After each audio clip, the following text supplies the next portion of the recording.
여러분은 러시아 여성들이 개방적이고 자유롭다는 말을 들어보셨나요? 하지만 실제로는 사랑 앞에서 누구보다 보수적이고 치열하게 확인받길 원하는 여성들이라는 사실 알고 계셨나요? 남자가 데이트 비용을 얼마나 아끼는지 또 얼마나 사랑을 자주 확인하는지가 중요하다고 해요. 친구들 사이에서는 남친과 밤에 만나는 날이 줄어든다는 말을 하면 헤어질 준비해야 하는 것 아니냐는 말을 듣는다고 하는데요. 오늘 주인공은 얼마나 확인받고 싶었는지 한국 남친에게 한 달 동안 매일 사랑을 확인하지 않으면 헤어질 거라는 말을 했다는데요. 과연 그게 가능한 일일까요? 한번 들어보시죠. 구독과 좋아요는 감동블라썸에 큰 힘이 됩니다. 제 이름은 알리나예요. 러시아 중부의 작은 공단 마을에서 태어나 자랐습니다. 그곳은 정말 조용한 곳이었어요. 큰 공장 몇 개와 낡은 아파트들 그리고 겨울이면 온 세상이 하얗게 덮이는 그런 평범한 마을이었습니다. 어릴 적 우리 집은 돈은 넉넉하지 않았지만 따뜻했어요. 아버지는 공장에서 일하셨고 어머니는 집에서 저와 제 남동생을 돌보셨습니다. 저녁 시간이면 늘 온 가족이 작은 식탁에 둘러앉아 하루 있었던 일들을 나누곤 했어요. 아버지는 말수가 적으신 분이셨지만 제가 학교에서 있었던 일을 이야기하면 조용히 고개를 끄덕이시며 들어주셨습니다. 어머니는 항상 밝으셨어요. 집안일을 하면서도 콧노래를 부르시고 저희가 아프면 밤새 간병을 해주셨습니다. 겨울이면 뜨거운 차를 끓여주시고 여름이면 시원한 과일을 깎아주셨어요. 그때만 해도 저는 우리 가족이 영원히 이렇게 행복할 거라고 믿었습니다. 하지만 제가 중학생이 되던 해부터 뭔가 달라지기 시작했어요. 처음에는 아주 작은 변화였습니다. 아버지가 퇴근 후 바로 집에 오지 않고 늦게 들어오시는 날이 생겼어요. 어머니는 저희에게 아버지 일이 많아지셨나 봐 라고 말씀하셨지만 저는 뭔가 이상하다는 걸 느꼈습니다. 아버지의 눈빛이 예전과 달랐어요. 저희를 바라보실 때 어딘가 멀어 보이셨고 식탁에서도 대화보다는 조용히 식사만 하시는 일이 많아졌습니다. 어머니가 무슨 이야기를 해도 응 한마디로 대답을 끝내시곤 했어요. 저는 그런 아버지를 보며 가슴이 답답했습니다. 몇 달이 지나자 아버지의 변화는 더욱 뚜렷해졌어요. 퇴근 후 술 냄새를 풍기며 들어오시는 날이 잦아졌습니다. 처음엔 어머니가 힘드시니까 이해하자 고 하셨지만 점점 그 횟수가 늘어갔어요. 아버지는 집에 계셔도 마치 다른 세상 사람처럼 느껴졌습니다. 어머니는 그런 아버지를 위해 더욱 노력하셨어요. 아버지가 좋아하는 음식을 해드리고 집안을 더 깔끔하게 정리하고 아버지의 옷도 더 정성스럽게 다려주셨습니다. 하지만 아버지의 마음은 이미 멀어져 있었어요. 저는 어머니가 혼자 애쓰는 모습을 보며 마음이 아팠습니다. 학교에서 돌아와 보면 어머니가 혼자 주방에서 울고 계신 적도 있었어요. 제가 들어가면 급히 눈물을 닦으시며 괜찮다, 괜찮다 고 말씀하셨지만 저는 어머니의 마음을 다 알 수 있었습니다. 그때부터 저는 우리 집의 분위기가 예전 같지 않다는 걸 확실히 깨달았어요. 중학교 2학년이 되던 해 상황은 더욱 심각해졌습니다. 아버지는 주말에도 집에 계시지 않는 일이 많아졌어요. 친구들과 만난다 고 하시지만 언제 돌아오실지도 알 수 없었습니다. 어머니는 그런 아버지를 기다리며 밤늦게까지 잠들지 못하셨어요. 어느 일요일 오후였습니다. 아버지가 또 나가신 후 어머니와 저는 집에서 텔레비전을 보고 있었어요. 그런데 갑자기 어머니가 저에게 말씀하셨습니다. 평소와 다른 진지한 목소리였어요. 알리나야, 엄마가 너한테 중요한 얘기 하나 할게. 저는 텔레비전에서 눈을 떼고 어머니를 바라봤습니다. 어머니의 표정은 슬프면서도 단호해 보였어요. 사랑이라는 게 말이야, 말로만 하는 게 아니란다. 남자가 여자를 진짜 사랑한다면 그걸 몸으로 보여줘야 해. 행동으로 증명해야 하는 거야. 저는 어머니의 말이 무슨 뜻인지 정확히 이해하지 못했지만 그 말에 담긴 깊은 의미를 느낄 수 있었습니다. 어머니는 계속 말씀하셨어요. 아버지가 예전처럼 우리를 사랑하신다면 이렇게 집을 비우지 않으실 거야. 사랑한다는 말만으로는 부족해. 진심은 행동으로 나타나는 법이거든. 그 말이 제 마음속에 깊이 박혔어요. 사랑은 말이 아니라 증명되어야 하는 것이라는 어머니의 가르침은 나중에 제 연애관을 완전히 바꿔놓게 됩니다. 시간이 흐르면서 아버지의 변화는 더욱 뚜렷해졌어요. 집에서 어머니와 대화를 나누시는 일이 거의 없어졌고 저희 자녀들에게도 관심을 보이지 않으셨습니다. 어머니는 여전히 아버지를 위해 애쓰셨지만 그 노력이 보답받지 못한다는 걸 저도 알 수 있었어요. 고등학교에 올라가면서 저는 다른 친구들의 가정과 우리 집을 비교하게 되었습니다. 친구들은 아버지와 함께 여행을 가거나 가족 모임을 갖는 이야기를 했지만 저는 그런 경험이 거의 없었어요. 대신 저는 어머니가 혼자 모든 것을 감당하는 모습을 보며 자랐습니다. 그런 환경에서 자란 저는 자연스럽게 남자라는 존재에 대해 복잡한 감정을 갖게 되었어요. 사랑은 변할 수 있는 것이고, 남자들은 언제든 마음이 바뀔 수 있다는 생각이 마음 한구석에 자리 잡았습니다. 동시에 어머니의 말처럼 진짜 사랑이라면 행동으로 보여줘야 한다는 믿음도 강해졌어요. 고등학교를 졸업하고 대학에 진학하면서 저는 처음으로 집을 떠나게 되었습니다. 모스크바에 있는 대학교에 합격했거든요. 어머니는 제가 떠나는 걸 아쉬워하시면서도 응원해 주셨어요. 아버지는 제 입학에 대해 별다른 반응을 보이지 않으셨지만요. 대학 생활이 시작되면서 저는 새로운 세상을 경험하게 되었습니다. 다양한 사람들을 만나고 여러 가지 활동에 참여하면서 제 시야가 넓어졌어요. 그리고 자연스럽게 연애에 대한 관심도 생겼습니다. 첫 번째 남자친구는 같은 과 선배였어요. 드미트리라는 이름의 그는 키도 크고 잘생겼으며 학과에서도 인기가 많았습니다. 처음 만났을 때 그는 정말 매력적이었어요. 데이트 비용도 아끼지 않았고 저에게 꽃도 자주 사다 주었습니다. 하지만 시간이 지나면서 드미트리의 진짜 모습을 알게 되었어요. 그는 저뿐만 아니라 다른 여학생들에게도 관심을 보였습니다. 처음에는 단순히 사교적인 성격이라고 생각했지만 점점 그의 시선이 다른 곳으로 향하는 걸 느낄 수 있었어요. 특히 1학년 여학생들이 들어오자 그의 관심은 완전히 그쪽으로 옮겨갔습니다. 저는 어머니의 말을 떠올렸어요. 진짜 사랑이라면 행동으로 보여줘야 한다고 하셨잖아요. 드미트리의 행동을 보니 저에 대한 그의 사랑이 진짜가 아니라는 걸 알 수 있었습니다. 결국 저희는 헤어지게 되었어요. 두 번째 남자친구는 알렉산드르였습니다. 그는 경제학과 학생으로 미래에 대한 계획도 확실했고 저에게도 진지하게 다가왔어요. 처음 몇 달은 정말 좋았습니다. 함께 공부도 하고 미래에 대한 이야기도 나누었어요. 하지만 알렉산드르도 시간이 지나면서 변하기 시작했습니다. 데이트 비용을 계산하기 시작했고 제가 뭔가를 요청하면 귀찮아하는 기색을 보였어요. 특히 다른 예쁜 여학생들 앞에서는 저를 소개하는 것도 꺼려했습니다. 마치 더 좋은 선택지가 나타나면 언제든 바꿀 수 있다는 식이었어요. 이런 경험들을 겪으면서 저는 러시아 남자들의 특성을 이해하게 되었습니다. 러시아는 남자보다 여자가 훨씬 많은 나라예요. 그래서 남자들은 항상 선택받는 입장에 있었고 여자들은 선택받기 위해 경쟁해야 했습니다. 더 예쁘게, 더 매력적으로, 더 순종적으로 보이기 위해 애써야 했어요. 대학 3학년이 되어서도 상황은 크게 다르지 않았습니다. 세 번째, 네 번째 남자친구들도 비슷한 패턴을 보였어요. 처음에는 열정적으로 다가오다가 시간이 지나면 다른 여자에게 눈을 돌리거나 저를 당연하게 여기기 시작했습니다.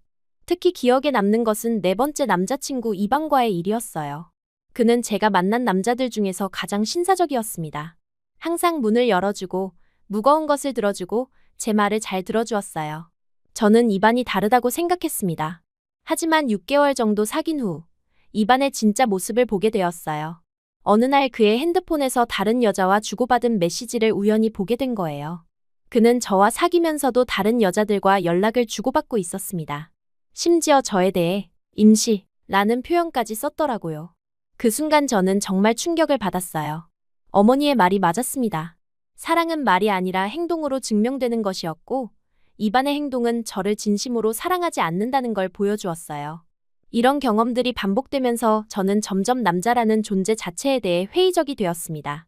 러시아 남자들은 항상 더 좋은 선택지를 찾고 있었고 여자들은 그런 남자들의 관심을 끌기 위해 끊임없이 노력해야 했어요. 저는 이런 현실이 너무 피곤했습니다. 친구들과 이런 이야기를 나누면 다들 비슷한 경험을 하고 있었어요. 남자는 원래 그런 거야. 우리가 더 예뻐져야 해. 남자들이 귀하니까 어쩔 수 없지. 같은 말들을 주고받았습니다. 하지만 저는 이런 현실을 받아들이고 싶지 않았어요. 대학 마지막 해가 되어서는 아예 연애를 포기하고 싶은 생각까지 들었습니다. 어차피 남자들은 언제든 마음이 바뀔 수 있고 진짜 사랑이란 존재하지 않는 건 아닐까 하는 생각이 들었어요. 어머니가 말씀하신 행동으로 증명하는 사랑을 보여주는 남자는 정말 존재하는 걸까요? 그런 회의적인 마음으로 대학 생활을 마무리하던 중 집에서 좋지 않은 소식이 들려왔습니다. 아버지의 상황이 더욱 악화되었고 어머니는 혼자서 모든 것을 감당하고 계셨어요. 저는 더 이상 모스크바에서 학업에만 집중할 수 없다는 걸 깨달았습니다. 졸업 후 저는 고향으로 돌아가기로 결심했어요. 어머니를 도와드리고 새로운 시작을 해야겠다고 생각했습니다. 하지만 제 마음속에는 여전히 사랑에 대한 불신과 남자들에 대한 회의감이 깊이 자리 잡고 있었어요. 졸업 후 고향으로 돌아온 저는 부모님의 상황이 생각보다 훨씬 심각하다는 걸 직접 확인할 수 있었어요. 집에 도착하자마자 어머니의 야윈 모습에 깜짝 놀랐습니다. 대학 다닐 때 가끔 집에 와서 봤던 어머니와는 완전히 달랐어요. 어머니는 제가 왔다며 반가워하셨지만 얼굴에는 깊은 피로가 배어 있었습니다. 아버지는 여전히 집에 거의 계시지 않았고 계셔도 말씀을 거의 하지 않으셨어요. 집 안 분위기는 제가 떠나기 전보다 더욱 무겁고 침울했습니다. 며칠 지내보니 우리 집 경제 상황이 정말 심각하다는 걸 알게 되었어요. 아버지의 공장 임금은 몇 달째 밀려 있었고 어머니는 집 근처 청소 일을 하시며 가게를 꾸려가고 계셨습니다. 전기요금과 난방비를 내는 것도 버거워 보였어요. 저는 더 이상 망설일 수 없었습니다. 대학원 진학을 꿈꿨지만 지금 당장은 가족을 도와야 한다고 생각했어요. 어머니께 휴학하고 일을 구하겠다고 말씀드렸을 때 어머니는 처음엔 만류하셨지만 결국 제 의지를 받아들여 주셨습니다. 일자리를 찾기 시작했는데 작은 마을이다 보니 선택의 폭이 많지 않았어요. 몇 군데 문의한 끝에 마을 중심가에 있는 작은 카페에서 아르바이트 자리를 구할 수 있었습니다.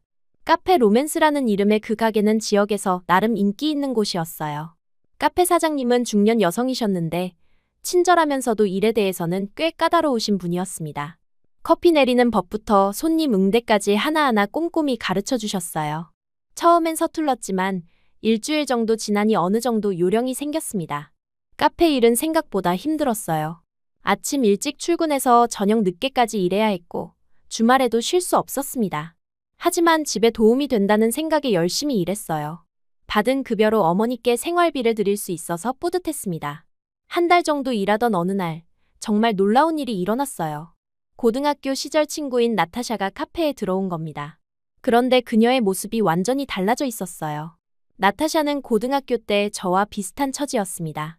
집안 형편도 넉넉하지 않았고 특별히 예쁘지도 않았어요. 그런데 카페에 들어온 나타샤는 마치 다른 사람 같았습니다. 고급스러운 옷을 입고 있었고 화장도 완벽했으며 전체적으로 세련된 분위기를 풍기고 있었어요. 더 놀라운 건 그녀 옆에 서 있는 남자였습니다. 동양인이었는데 키는 그리 크지 않았지만 단정하고 깔끔한 인상이었어요. 옷차림도 품격 있어 보였고 나타샤를 대하는 태도가 정말 신사적이었습니다. 나타샤는 저를 보자 반갑게 다가왔어요. 오랜만에 만난 친구라며 기뻐했습니다. 저는 그녀의 변화된 모습에 놀라면서도 반가웠어요. 어색한 인사를 나눈 후 나타샤가 옆에 있던 남자를 소개했습니다. 알리나, 내 남편이야.